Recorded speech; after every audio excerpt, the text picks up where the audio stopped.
Hello friends. तो देखिए, इस वीडियो में मैं आपके साथ एक नई स्टोरी लेके आया हूँ।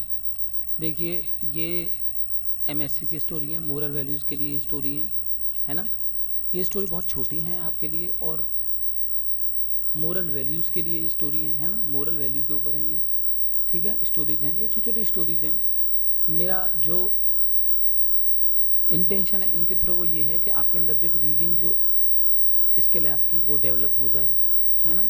और आप चैप्टर को पढ़ के आप उससे कुछ अपने खुद के विचार बना सकें, आप खुद की अपनी अंडरस्टैंडिंग डेवलप कर सकें।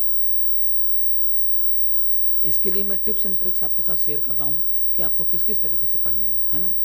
मेरा यकीन मानिए कि आप अगर इस तरीके से पढ़ेंगे तो आप टेस्ट को बिल्कुल बारीकी से आप इसका मीनिंग निकालना सीख जाएंगे, ठीक है। और आपके लिए काफ़ी हेल्पफुल रहेगा ये जो मेरा ये सेशन है, ये मेरा जो लेक्चर है। तो चलिए बात करते हैं। देखिए, कॉन्फिडेंस है ना। कॉन्फिडेंस तो आप जानते हैं, आत्मविश्वास। लेसन का देखिए, ये जो वर्ड है आप इसे भी नोट कर सकते हैं। टेक वे का मतलब होता है एक तरह का रोड मैप, है ना, ठीक है।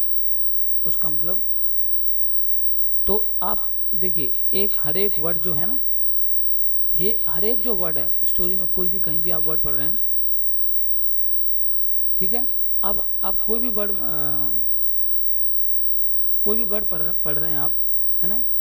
तो आप उस वर्ड को, उसका मीनिंग समझने की कोशिश कीजिए, है ना।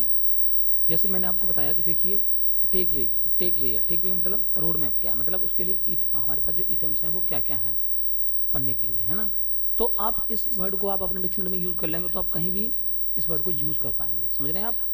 और इसी तरीके से मेरे स्टूडेंट्स, माय डियर स्टूडेंट्स, आप इसको समझ पाएंगे धीरे धीरे करके। भाई, ये चीज़ आपके अंदर डेवलप होगी, एकदम नहीं कर पाएंगे आप। एकदम कोई काम होता है, ये बताइए मुझे? ये भी नहीं होगा। धीरे धीरे करके पढ़िए तो सही, कम से कम आप। This lesson teach us about recognizing and appreciating the value in our imperfection and how even flaws can contribute to beauty and goodness। ये लेसन हमें इस बार के इसके बारे में हमें मतलब हमें टीच करेगा, सिखाएगा कि recognising and appreciating the value in our perfection. मतलब हम लोग, कोई भी हम लोगों में परफेक्ट नहीं है, हम सारे लोग इनकम्प्लीट हैं, हम कंप्लीट नहीं हैं। लेकिन उनको रिकॉग्नाइज करना और उनको अप्रिशिएट करना, मतलब उनको अप्रेज करना, मतलब उनको सराहना। एंड इवन फ्लॉज कैन, और जो हमारे अंदर गलतियां हैं वो भी हमारी ज़िंदगी में अच्छाई ला सकती हैं और खूबसूरती ला सकती हैं। समझ गए आप इसका मतलब? अब देखिए, स्टोरी के बारे में पढ़ते हैं। This is a story about भवन। ये भवन के बारे में स्टोरी है, जो कि एक वाटर कैरियर है, एंड हिज टू पॉट्स, और उनके दो पॉट्स की कहानी है। दो पॉट मतलब बर्तन, ठीक है, मिट्टी के जो घड़े होते हैं उनके लिए कह रहा है ये। One perfect and one cracked. एक जो है वो क्रैक मतलब टूटा हुआ है, एक तो बिल्कुल सही है।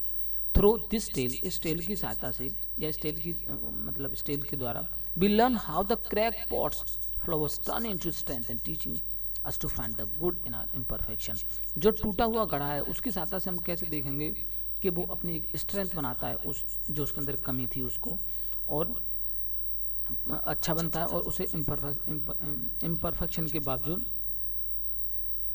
इम्परफेक्ट होने के बावजूद भी इम्परफेक्शन को वो अच्छे तरीके से यूज़ करता है, ठीक है। भवन was a water career who lived in a village. वो भवन जो था एक वाटर पानी ले जाने वाला इंसान था, मतलब एक जो कि गांव में रहता था। विलेज मतलब गांव में, ठीक है। It was part of his duty, ये उसका ड्यूटी कैसा था, to make water available to sage hermitage. और जो संत लोग रहते थे, ऋषि लोग जो रहते थे, उनके घर को ले जाके वो उस पानी को दिया करता था। For this he had to go to forest stream. उसे फॉरेस्ट की जो नदी थी उसके पास उसे जाना पड़ता था। Which was far away from the sage Hermitage, जो कि फार अवे मतलब दूर, फार अवे मतलब मैं यहाँ लिख दे रहा हूँ, देखिए, जो दूर रहती थी, मतलब जो दूर थी। उस सेज की जो मतलब जो सेज मतलब ऋषि की जो हर्मिटेज मतलब जो घर था उनका, उससे he had two large pots. उसके पास देखिए, पिक्चर में देख सकते हैं आप, उसके पास एक लार्ज घड़े थे दो, है ना, मैं बता चुका हूँ आपको। He use to hang the pots at the end of pole which he carried across his shoulders. अपने दोनों साइड रख के, इधर जैसे ये रखा हुआ, उनको वो उस पर रख के ले जाता था, समझ गए आप। ऑफ द टू पॉट्स, मतलब उनमें से एक, जो दो पॉट था उनमें से, one was old and crackled while other was new and perfect condition. एक जो था वो ओल्ड था, पुराना था, जैसा आप जानते हैं आप, है ना, कि एक वो पुराना था, एक बिल्कुल नया था। By the time Bhuvan arrived at hermitage there would only be 1.5 pots of water left. वो दोनों में भर के ले जा रहा है, लेकिन उसके पास जब वो वहाँ पहुँच रहा है तो उसके पास कितना पहुँच रहा है, 1.5 ही पहुँच रहा है। कितना पहुँच रहा है, 1.5 ही पहुँच रहा है। तो इसका मतलब उसका आधा पानी गिर जाता था। समझ रहे हैं आप? हाँ ठीक है। Two pots was the new pots was very proud of his its perfection and efficiency. जो उसकी इफिशियंसी थी, मतलब काम करने की उसकी जो वो थी, स्पीड थी, और परफेक्शन जो बिल्कुल सही तो था ही, वो बहुत खुश था इस बात पे, प्राउड था उसे। But the cracked pot was ashamed of its state and unhappy that poor Bhuvan got only half the money for all his effort. और भुवन वो अपने उससे खुश ना खुश था, मतलब हैप्पी नहीं था कि भुवन को मिलता है मेरी वजह से आधा ही पैसा मिलता है ना, क्योंकि मैं ठीक से काम नहीं कर रहा हूँ। Money for all his effort because the water in it leaked out. Water देखिए क्या क्या लिख रहा है, वाटर इन इट, वाटर जो उसमें था वो लीक्ड आउट हो जाता था। After a couple of month one day the old pot spoke to Bhuvan when they were by the stream. जब वो स्ट्रीम के वहीं पर था तो वो उससे पूछता है कि उससे बोलता है कि I am ashamed of myself, मैं अपने आप से, मुझे शर्म आ रही है। And I want to apologise to you, it said. उसने कहा कि मैं अपने आप को अपोलोजी चाहता हूँ, मैं अपने आप को अपोलोजाइज करना चाहता हूँ कि मैं ऐसा हूँ। But Bhuvan asked what are you ashamed of. तुम्हें किस बात पे शर्म आ रही है भाई, तुम किस बात पे असेम्ड ऑफ हो, है ना। असेम्ड ऑफ, हम इस वर्ड को आप नोट कर सकते हैं, हम असेम्ड ऑफ यूज करते हैं। Don't be ashamed of anything, कैसे भी, डोंट बी असेम्ड, या फिर don't be afraid, don't be ashamed of anything, ठीक है, ऐसे करके हम इसे यूज कर लेते हैं। I have been able for these past few years to deliver only half of what I can hold because this crack in my side causes water to leak out all the way back to the siege house. मेरी वजह से तुम सिर्फ आधा ही pot लेके जाते हो, मेरी जो कैपेसिटी है मैं पूरी नहीं यूज़ कर पा रहा हूँ। क्यों नहीं कर पा रहा हूँ, क्योंकि मेरे अंदर एक पॉट में मेरी साइड में एक होल है ना, यहाँ से जो ये लीक कर जाता है। Replied the old pot sadly, और उसने दुखी से मन से ये बात कही, your effort is wasted because of my leakage and you get paid only half of what you normally would get. जितना तुम्हें पैसा मिलता है उसमें से आधा ही पैसा मिलता है सिर्फ मेरी इस कमी की वजह से। Bhuvan felt sorry for the old cracked pot, और उसने भुवन ने उसको सॉरी फील किया उसे। As we walk to the hermitage he said I want you to notice the beautiful flower along our path. जब मैं यहाँ से जाऊँगा, जब हम यहाँ से जाते हैं तो मैं आपको ये चाहता हूँ, पॉट से उसने कहा कि जो उस पर फ्लावर लगे हुए हैं, जो फ्लावर, उनको आप नोटिस करना। Sure enough as they walked on the path. उसने कहा ठीक है, और जैसे वो उस पर गई तो old cracked pot suddenly notice the early morning sunshine falling on the beautiful and wild flowers on one side of the path. अब देखिए मैं थोड़ी रीडिंग फास्ट कर रहा हूँ, मैंने पिछली वीडियो में आपको स्लो रीडिंग करके दिखाई है ना, लेकिन देखिए आप इतनी फास्ट रीडिंग जब कर पाएंगे जब आप पूरी इसका मतलब आपके अंदर जो एबिलिटी आ जाएगी, आपको वर्ड मीनिंग को डिस्टिंग्विश करना आ जाएगा। अभी आप धीरे धीरे करेंगे, ठीक है, मैं आपको 2 लाइन करके भी दिखाऊंगा, है ना। तो उसने पॉट ने वो जो सारे वो थे उनको नोटिस किया। जब सुबह जो हो रही थी तो उस पर वो सनशाइन फैल हो रही थी, बहुत सुंदर दिख रहे थे। इट फेल्ट स्लाइटली बेटर, और उसे अच्छा फील हुआ। By the time they reach the end of the path half of the water in it had leaked out once more, और दोबारा वो ऐसा ही होगा। The poor pot apologised to Bhuvan again, उसने दोबारा उससे माफी मांगी। Bhuvan said did you notice that there were flowers blooming मतलब खिल रहे थे, है ना। ब्लूमिंग मतलब खिल रहे थे। बहुत सी जगह ब्लूमिंग का मतलब भी फ्लावर बता दिया जाता है, लेकिन ब्लूमिंग का मतलब होता है खिलना। Only on your side of path but not on the other side of the path. Bhuvan ने उससे कहा कि देखो जिस साइड तुम थे उसी साइड फूल खिल रहे थे, दूसरी साइड नहीं।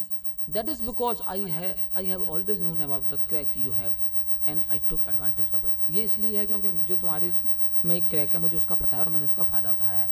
आई planted flowers seeds on your side of the path and every day while we walk away from the stream. मैंने तुम्हारी साइड पे ही वो फ्लावर के जो पेड़ थे या फ्लावर जो थे वो लगाए हैं, क्योंकि जब हम वहाँ से आते थे, जब स्ट्रीम से, है ना। You water them without knowing, और तुम्हें बिना तुम्हारे जाने हुए तुम उन्हें पानी देते हो। फॉर 2 years, तुम 2 साल से ये काम कर रहे हो। I have been able to pick these flowers, और मैं इन फ्लावर को लेके उनको सीज को वर्शिप के लिए दे देता हूँ। Without you being just the way you are, और आप जिस तरीके से हैं उसी तरीके से उसको मैं यूज़ कर लेता हूँ। He would not have been had this beautiful, अगर आप ऐसे ना होते तो मैं उनको फ्लावर कैसे दे पाता। ठीक है। The old pot was happy, thank you it said and gratefully, but I perceived as my weakness, मुझे तो ऐसा लगा था कि ये जो है मेरी वो वीकनेस है, लेकिन तुमने मिरेकुलसली मतलब एक्स्ट्रा बड़े अच्छे ढंग से कन्वर्टेड कर दिया आपने मेरी जो सोर्स ऑफ स्ट्रेंथ है एज वेल एज ब्यूटी, जो मेरी वीक है, जो मेरी वीकनेस है, उसने आपने उसे बड़े अच्छे तरीके से स्ट्रेंथ में और ब्यूटी में उसे यूज़ किया है। Bhuvan patted it gently and said who is free of flaws, आप मुझे उसने उसको मतलब वो उसने उसको थोड़ा सा सांत्वना देते हुए कहा कि कौन किस में कमी नहीं है भाई, सारे लोग इम्परफेक्ट हैं। व्हेन वी एक्नोलेज करना मतलब जब हम ये जान जाते हैं किसी बात को जानना, एक्नोलेज करना, ठीक है। Be rise above them and be the cause of goodness and beauty, जब हम ये सारी चीज़ जान जाते हैं हम तो गुडनेस एंड ब्यूटी का हम कारण बन जाते हैं। ठीक है। तो आप ये मोरल ऑफ द स्टोरी पढ़िए खुद से। ठीक है। और ये वाले जो वर्ड हैं देखिए, हर्मिटेज है, फ्लॉ है, परफेक्शन है, एक्नोलेज है, ग्रेटफुल है, इनको ही पढ़िए। और एक बार मैं दोबारा इस स्टोरी को आपके सामने वो कर रहा हूँ ताकि आप खुद से इसका मीनिंग निकाल सकें। ठीक है। लीजिए मैं यहाँ से फिर आपके सामने एक बार दोबारा स्टोरी कर दे रहा हूँ। मैंने आपको बहुत फास्ट रीडिंग करके दिखाया है, आप इसे धीरे धीरे करके स्लो खुद रीडिंग कीजिए। लीजिए वीडियो को पॉज कीजिए, खुद पढ़ने की कोशिश कीजिए, तभी आप इसका मीनिंग निकाल पाएंगे। ऐसे पढ़ के तो देखिए, कम से कम आपको अच्छा लगेगा, बहुत अच्छा फील करेंगे आप। तो इस वीडियो में मैं इतना ही रहने देता हूँ। ठीक है। नेक्स्ट सेशन में मैं आपके साथ नेक्स्ट स्टोरी डिस्कस करूँगा और कंटिन्यूसली मैं ये डिस्कस कर रहा हूँ। उसके बाद मैं आपके साथ 10-20 स्टोरी और डिस्कस करूँगा। उसके बाद मैं आपके साथ ना फिर मैं वो डिस्कस करूँगा, फिर ये मैं ट्रांसलेशन और वो सारा सब कुछ बताऊँगा। तो आप पढ़िए, कोई दिक्कत आए तो कमेंट करके बता सकते हैं और कोई feel free to contact with me. ठीक है। इंग्लिश स्पीकिंग कोर्स अपना चल ही रहा है और भी कोई हेल्प चाहिए तो please let me know. Thank you very much.